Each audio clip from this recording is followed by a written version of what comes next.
Today on the Tom Kelly Show podcast, we are going to discuss my fears about what's going on in America with the banking crisis and the banks starting to fail, and why a few family legends have me a little more scared than the rest of you may be. Let's start the show. The Tom Kelly Show. Everybody, I want you to go to the Tom Kelly Show. I want you all to know about the Tom Kelly Show. Trigger warning, spoiler alert, here's a podcast that you can take to the bank and hopefully you won't need to bail out. You are experiencing an FDIC insured edition of the Tom Kelly Show. Short answer on what this podcast is about. My name is Tom Kelly. I'm a stand-up comedian. I've worked at The View, Good Morning America. I have warmed up TV shows from coast to coast, and I've been in a period of transition for a few years. So the one sentence on this podcast is, this is the podcast that is owning the midlife crisis. I swear I'm a funny guy hosting a podcast that refuses to niche down. And I want to have fun with people who want to listen to someone nice and fun. And I'm hoping that today's show has enough laughs for you. I'm going to go with just being honest and real and share some fears. I am neurotic about what's going on with the banking system. And that might be because most of what I am worth, most of what I have worked for in life is in the bank. You know, I have a certain amount of money in retirement funds and stocks. I have never bought a house, and my whole life I've lived a very frugal life, putting money in the bank, hoping that it would become enough to buy a place to live. And then a couple of things have always happened with me is I've always been unwilling to commit to a geographic area. I operate with a certain amount of fear for buying homes and investing. You know, my family's on Long Island. I live in the city. I don't necessarily love the way New York City is. I'll tell you funny subway stories another time. And the one thing I've always had is the bank. Now, I'm going to go, what's happening with the banks this week brings up a memory of a story that got told a lot in my house. And it's the legend of my great-grandfather, Joseph Ferruggio. I don't know if I have a picture of him, but this is a picture of my Italian grandmother and her two brothers. And God bless them, they were actually born in America. My Italian grandmother was born here. The short legend on my Italian grandfather, my great-grandfather, and my great-grandmother, so these are my grandmother's parents, is they were Sicilian immigrants who came to America in the 1910s. They worked in a cigar factory, rolling cigars. And by the way, I feel like it's only now podcasting that I realize there's a lot of potential double entendre in this story. But the way the story goes is they met on an assembly line rolling cigars, and as the economy started to turn in 1929, they got married. My great grandfather and great grandmother were making money at this cigar factory in New York City, and somewhere along the line, the company lays off all the men because they had to pay the men more money. Now, you don't hear that story too often. Anyway, my great-grandfather could not find work in America, or at least near where he lived, but my great-grandmother was making enough money to pay the bills for everybody because she was really good at rolling cigars.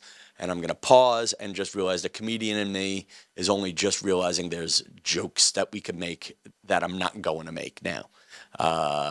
Because this is a real family story. Anyway, somewhere along the line, the banks are starting to fail in America. And the lines are starting at the banks for everybody screaming and trying to get their money back. And my great grandfather gets up to the teller and says, I want all my money out of the bank. Teller says, I can't do that for you. My great grandfather says, no, no, no, I'm moving back to Italy tomorrow. I need the money today. Whatever it is, he laid on the charm. He gets the money out of the bank, and the bank fails the next day. So now they got all this money, and my great grandfather, sick of having his wife pay the bills, took the money and moved back to Castrofilippo, Sicily, outside of Palermo, and bought a farm. And the way my grandfather would say it is, they were actually kind of a rich family in town. I know one of the standards for them being rich was they had mattresses, and other people had bags of hay as mattresses. It's something like that. Anyway, whatever it was, they were the rich people. And actually, a sadder twist on that story is that I only heard once or twice was my Italian-born great uncles. I'm sorry, my American-born great uncles, my grandmother's brothers, tried to come back to America when Mussolini was drafting all the men in the country. And story has it that the ports closed the day before they had tickets to come back to America. So whatever it is, the legend, though, is my great-grandfather got his money out of the bank the day before the banks failed. Now, me.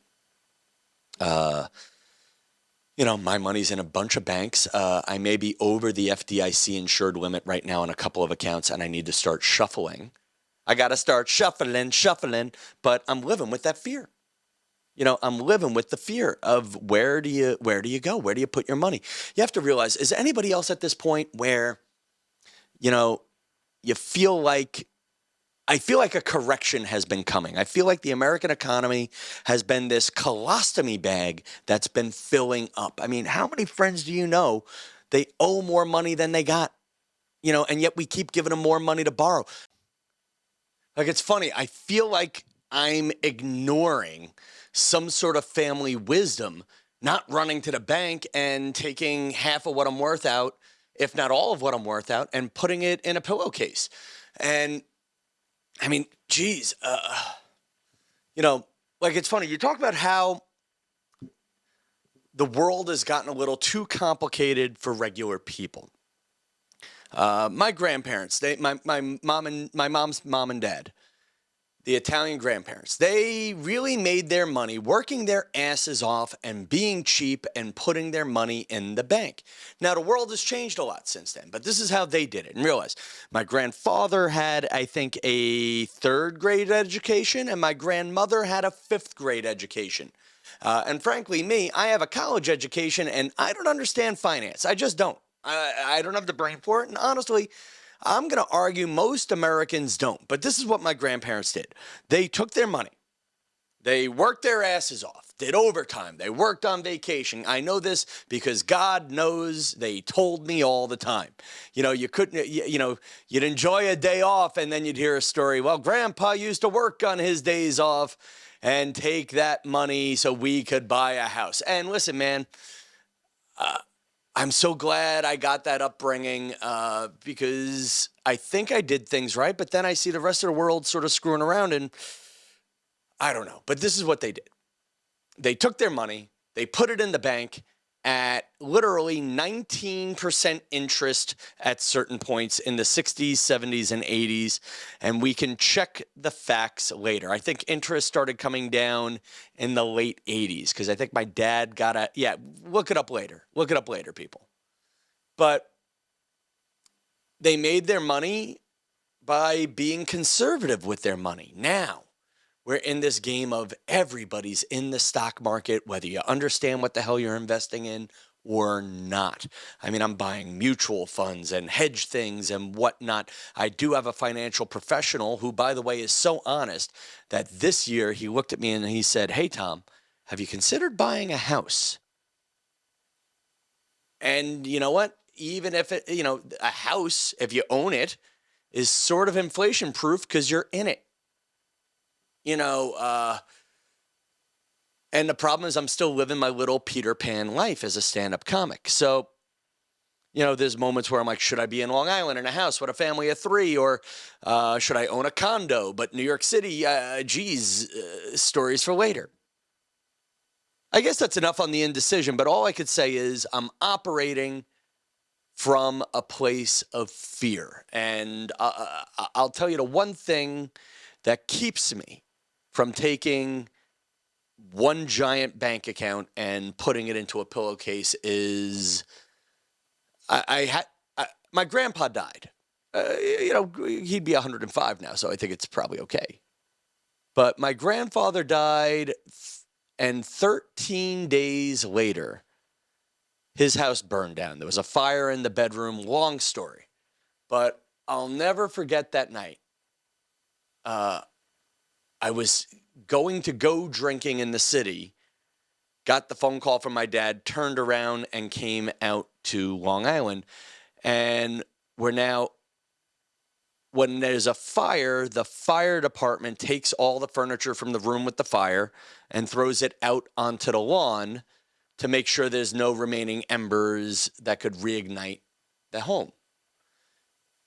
And Grandma was sent to the hospital, and she turned out okay. She lived another 12 years after that. But I remember this moment of my brother and I being outside. All of our dead grandfathers and living grandmothers' bedroom furniture on the lawn, and both of us looking and going, our inheritance could be in one of those sock drawers. That's the thing without having FDIC insurance. We forget there was a big chunk of years where there were bandits and stuff like that. And Sal and I went looking for our inheritance as if we were looking for Easter eggs on Easter Sunday morning. I don't know if this is a happy podcast. I may just jam this one in as a bonus one. I've done a lot of false starts and whatnot. Let me do a quick one.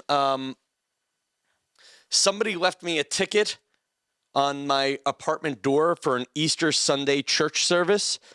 And I just thought, who is it that knows, 1, that I need a little Jesus in my life, and 2, I won't be bringing a +1. I got to get out of here. This podcast has been a mess. I'm going to release this as a bonus episode. I have great upcoming podcasts for all of April. Anyway, you know what, people? I hope you guys got something out of the family time story. I'm going to end on a high note and just say that the nice thing about growing up with immigrant parents or grandparents and being first or second generation is you were raised with a certain sense of resiliency. And then the trick that I am still learning is, how do you take blue collar fear and immigrant fear and translate that into wisdom? And that's where I could use your comments. You know what? That's it. Good night, New York.